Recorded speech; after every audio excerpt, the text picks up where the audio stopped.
సూర్యుడి యొక్క అహంకారం వల్ల పుట్టినటువంటి హంతాసుర రాక్షస సంహారార్థమై గణపతి ధూమ్ర వర్ణ గణపతిగా అవతరించడం జరిగింది. మనం ఇప్పుడే చెప్పుకున్నాం. ఏమని?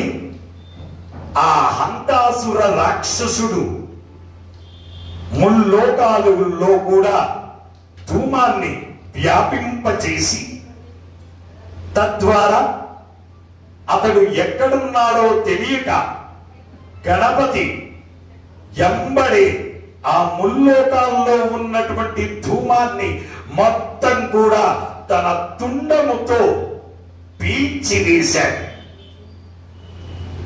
కొంత భాగం తన శరీరంపై పడి తన శరీరం అంతా కూడా వింత ఆకృతితో కనిపిస్తూ ఉన్నది. ఆ హంతాసుర రాక్షస సంహారం ఆయన అణిచివేసి పాతాళ లోకానికి అణిచివేశాడు. మనలో అహంకారం తొలగితేనే మనం జీవన్ముక్తులం కాగలుగుతాం అంటూ గణపతి మనకు ఒక సందేశాన్ని ఇచ్చాడు. అలాంటి ధూమ్రవర్ణ గణపతి అవతారం ఈరోజు, రేపటి రోజు లక్ష్మీ గణపతి అవతారం. క్షీరసాగర మదన గడ్డ సభకెల్లో గణపతికి లక్ష్మీదేవిని ఇవ్వగా ఒక అంశను లక్ష్మీదేవికి, మరొక అంశను విష్ణుమూర్తికి ఇవ్వగా ఆయన లక్ష్మీ వల్లభుడయ్యాడు, ఈయన లక్ష్మీ గణపతి అయ్యాడు. అలాంటి లక్ష్మీ గణపతి అవతారాన్ని రేపు మనం కొలుచుకొని దేవదారు పుష్పాదుల చేత పూజిస్తూ కశ్మీర్ నుంచి తెప్పించుతున్నటువంటి దేవదారు పుష్పాల చేత స్వామివారికి విశేషంగా రేపు అర్చనలు చేస్తూ, అలాగే ఆది పరాశక్తి యొక్క పురుష రూపమే గణపతిగా, స్త్రీ రూపమే లక్ష్మీదేవిగా,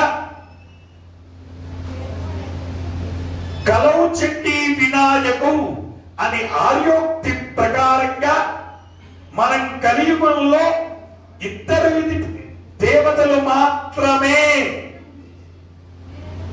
కొలిచినంత మాత్రాన అత్యకంలో సర్వ సుఖాలు అనుభవించి పరంలో మోక్ష ప్రాప్తిని పొందుతారు.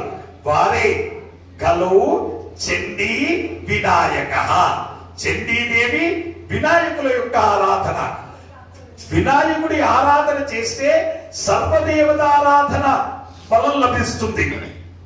అలాంటి మరకత గణపతికి రేపు చండీ హోమం చాలా విశేషంగా జరుగుతుంది. రేపటి రోజు పూజల్లో పాల్గొనదలుచుకున్నటువంటి భక్తులు ముందుగా తమ గోత్రనామాలు ఆలయంలో నమోదు చేసుకోవలసిందిగా ప్రార్థిస్తున్నాము.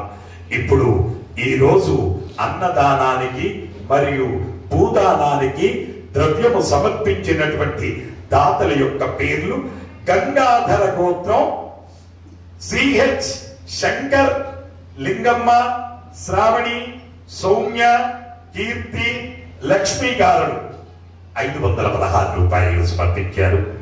ఎలిసెట్ల గోత్రం కీర్తి శేఖుల బాబురావు కుటుంబ సభ్యులు స్వామివారి అన్నప్రసాద నిమిత్తం 501 రూపాయలు సమర్పించారు. వాదూలస గోత్రం భాస్కర్ రావు శర్మ గారు 501 రూపాయలు సమర్పించారు. యాజ్ఞిక బ్రహ్మర్షి గోత్రం కోకొండ ఉపేందరమ్మ, భానుప్రసాద్, నిర్మలాదేవి, సుహాసిని 1016 రూపాయలు, 1116 రూపాయలు స్వామివారి అన్నప్రసాద నిమిత్తం సమర్పించారు. వల్లుట్ల గోత్రం నాయుడు రామ్ గారు పుట్టినరోజు సందర్భంగా శ్రావణి, మేఘన, నిశితా చౌదరి 15,003 రూపాయలు స్వామివారి అన్నప్రసాద నిమిత్తం ఒక్కరోజు అన్నప్రసాదం నిమిత్తము సమర్పించారు. ఎవరైతే 15,000 సమర్పిస్తారో వాళ్ళ పేరు మీద ఆ ఒక్కరోజు 6,000 మందికి భోజనం పెడతారు. 15,000 రూపాయలు సమర్పించారు. దత్తాత్రేయ గోత్రం మనోజ్, మానస, మాయ 520 రూపాయలు సమర్పించారు. విష్ణు గోత్రం మహేష్, సుజాత 1000 రూపాయలు సమర్పించారు. పెళ్లికుల గోత్రం గంగా, పవన్ కుమార్, శైలజ, నిశ్చయ్ 500 రూపాయలు సమర్పించారు. ఆత్రేయ గోత్రం శ్రీనివాసరావు గారు 500 రూపాయలు సమర్పించారు. సేవెళ్ల గోత్రం కీర్తిశేషులు విజయలక్ష్మి గారి జ్ఞాపకార్థం వారి కుటుంబ సభ్యులు 501 రూపాయలు సమర్పించారు. ఎనిషెట్ల గోత్రం కార్తీక్ గారు 1000 రూపాయలు స్వామి వారి అన్నప్రసాద నిమిత్తం సమర్పించారు. మిథునకుల గోత్రం నగేష్, కమల 1100 రూపాయలు స్వామి వారి అన్నప్రసాద నిమిత్తం సమర్పించారు. మాశాంతకుల గోత్రం సిహెచ్ సుబ్రహ్మణ్యం గారు 600 రూపాయలు సమర్పించారు. పరాశర గోత్రం పని ఆలూరి 616 రూపాయలు సమర్పించారు. ఆరునూర్ల గోత్రం జి రాజిరెడ్డి గారు, శారద, నవీన్ రెడ్డి, దివ్య, అనన్య 26 కేజీల బియ్యం స్వామి వారి అన్నప్రసాద నిమిత్తం సమర్పించారు. నాగుల గోత్రం పిల్ల, హరిబాబు, రమణి, సత్య శ్రీనివాస్, సత్యనారాయణ 558 రూపాయలు స్వామి వారి భూదాన అన్నదానం నిమిత్తము సమర్పించారు. అలాగే విష్ణు గోత్రం మహేష్, సుజాత 1000 రూపాయలు స్వామి వారి భూదానం నిమిత్తం సమర్పించారు.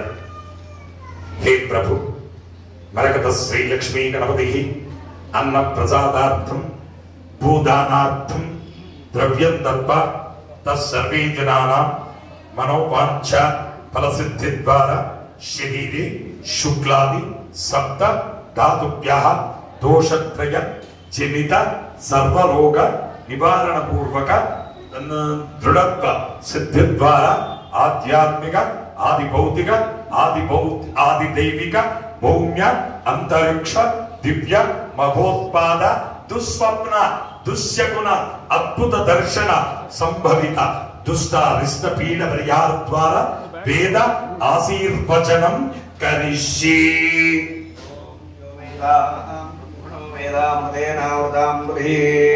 తస్మై బ్రహ్మ చ యోగీర్తిం ప్రజాం దదుః వాగధేయేవైనం ప్రణయతే బ్రాహ్మణ ఆదుషయౌద్ధరేత్ బ్రాహ్మణో వై సర్వా దేవతాః సర్వాభిదేవైనం దేవతాభిర్ధరతి యావతీర్వై దేవతాస్తాః సర్వా వేదవిధి బ్రాహ్మణే వసంతి తస్మాత్ బ్రాహ్మణేభ్యో వేదవిభ్యో దివే నమస్కృత్య నాశ్రీరం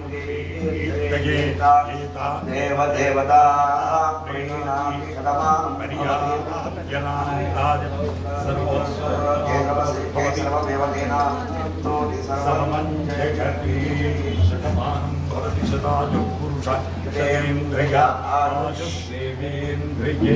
ప్రతిష్టతి.